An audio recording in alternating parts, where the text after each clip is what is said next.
Olá!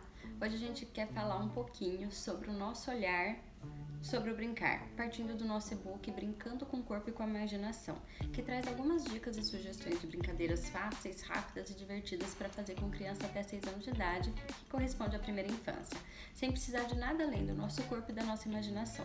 Quando vocês começarem a ler esse e-book, vocês podem pensar: nossa, mas são coisas tão óbvias que estão aqui, todo mundo conhece essas brincadeiras tradicionais.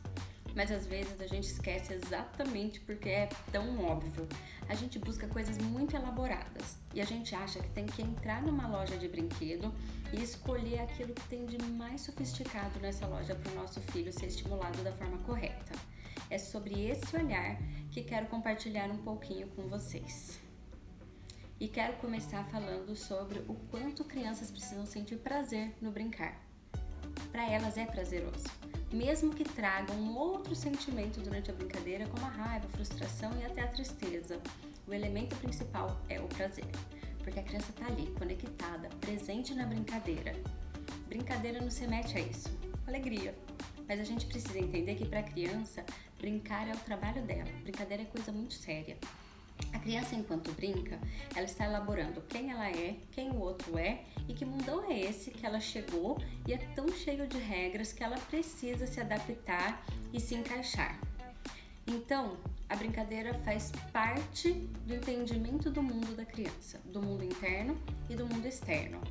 Por isso que a brincadeira é tão importante.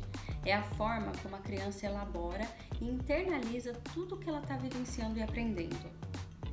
E quando que essa criança começa a brincar? Se a gente parar para pensar, desde o ventre da mãe, ela brinca. Ela dá cambalhota, ela chupa o dedo, ela brinca com o cordão umbilical. No ultrassom da Pietra, eu cheguei a ver algumas vezes ela segurando o cordão umbilical.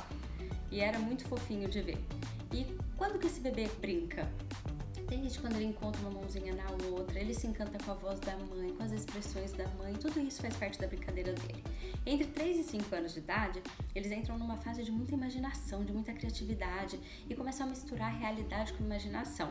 Pode até surgir um amigo imaginário nessa fase e essa criança é capaz de ficar horas com uma figura que nem existe, nem está presente fisicamente, mas que se torna uma grande companhia para ela. Imagino que todo mundo já viu uma criança dessa faixa etária conversando com uma pedrinha ou fazendo uma voz com um animal de estimação ou um boneco ou um galho. É ela entrando nesse mundo da imaginação e transformando aquilo que é real em imaginário e imaginário em real. E ela vai fazendo essa correlação e vai elaborando esse mundo que a cerca através desse intercâmbio de realidade e fantasia. É por isso que nessa fase os contos de fadas sejam tão populares, porque a linguagem do conto de fada é exatamente a linguagem da criança, a linguagem simbólica. Lá pelos 5 anos de idade, a criança começa a colocar mais intenção nas suas ações. Não é só mais uma atividade que acontece incansavelmente, que ela repete para poder reelaborar alguma situação ou ter novas percepções a partir da mesma situação. Não é alguma coisa que flui só pela imaginação, mas é uma ação planejada, que contém uma intencionalidade. Então, por vezes, o planejamento da brincadeira para essa criança leva muito mais tempo do que o brincar propriamente dito. Quem se lembra do tempo que ficava mais tempo montando a casinha do que brincando de casinha? O planejamento já era brincadeira, já era imaginação de uma forma mais organizada, mais elaborada. E a partir do momento que a gente entende a grandiosidade desse brincar, a potência que tem esse brincar na primeira infância, a gente se pergunta: qual é o meu papel nisso tudo enquanto adulto? E talvez passe um sentimento de culpa, porque a gente não tem tanto tempo para brincar com a criança quanto a gente gostaria. E aí eu penso que o nosso papel de adulto é permitir que ela brinque, é observar a brincadeira, intervir o menos possível, só interagir quando solicitado, porque por meio da brincadeira que a gente se conecta com nossos filhos.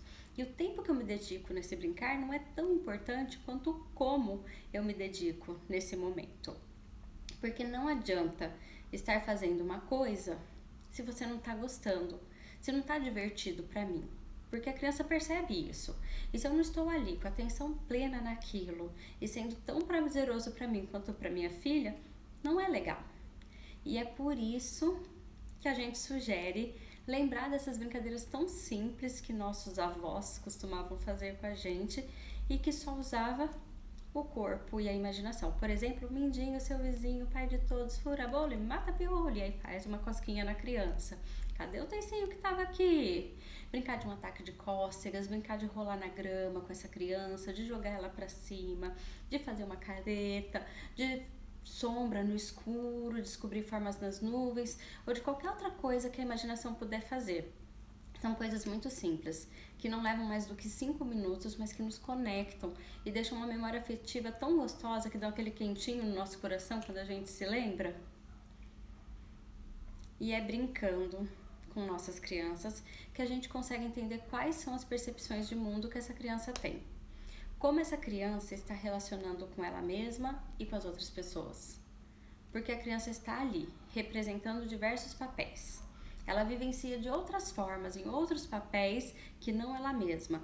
Uma hora ela quer ser o adulto, depois ela quer ser a criança, uma hora ela quer ser o bebê, uma hora ela quer ser o cachorrinho, porque ela quer viver esses outros papéis.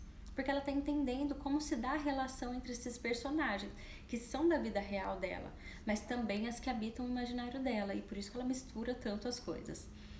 A mensagem que a gente quer deixar é que o brincar é muito mais do que sentar no chão com nossos filhos, um brinquedo, e interagir.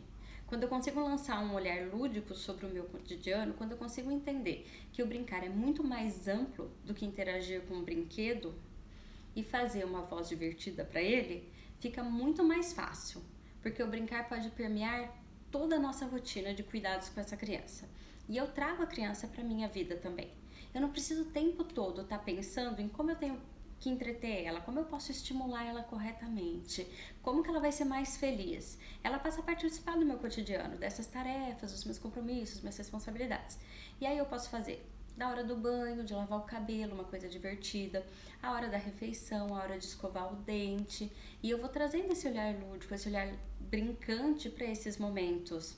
Eu escuto tanta mãe falar para mim: Valéria, eu não tenho tempo para brincar com meu filho. Eu passo o dia inteiro só cuidando dele e da casa quando eu não tô no trabalho. Mas a criança pode fazer parte disso também. Ela pode cozinhar com a gente, ela pode ajudar a limpar a casa, ela pode estender uma roupa no varal. Claro que demora mais, mas a gente une o brincar com a responsabilidade e todo mundo sai ganhando. Ter tempo de sentar e brincar também é bom, mas isso não pode ser uma obrigação. Não pode ser mais um peso na minha função de mãe ou de pai. É esse olhar leve, esse olhar brincante que a gente quer trazer com esse e-book. Ele não tem nada para ensinar. Ele só quer resgatar o que já está dentro da gente. E isso precisa de um pouco de autoconhecimento. Como pais e mães, a gente tem que saber o que é legal pra gente. O que eu, Valéria, gosto de fazer.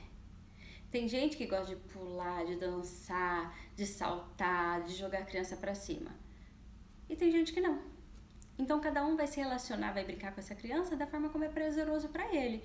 Uns gostam de brincar de massinha, de fazer uma coisa mais concentrada, e outros não. E tudo bem. A criança vai saber se relacionar com os diferentes, isso é muito importante também. O brincar transpassa tudo isso, as nossas preferências, os nossos limites pessoais, e eu tenho que me encontrar nesse universo do brincar. E aí quando for bom para a criança e bom para o adulto, quando for respeitoso para os dois, aí gera conexão de verdade. Aí gera esse vínculo que a gente tanto quer com os nossos filhos e essas memórias afetivas tão importantes e gostosas de resgatarmos em nossas mentes. Essa era a mensagem que a gente queria deixar para vocês. Um abraço.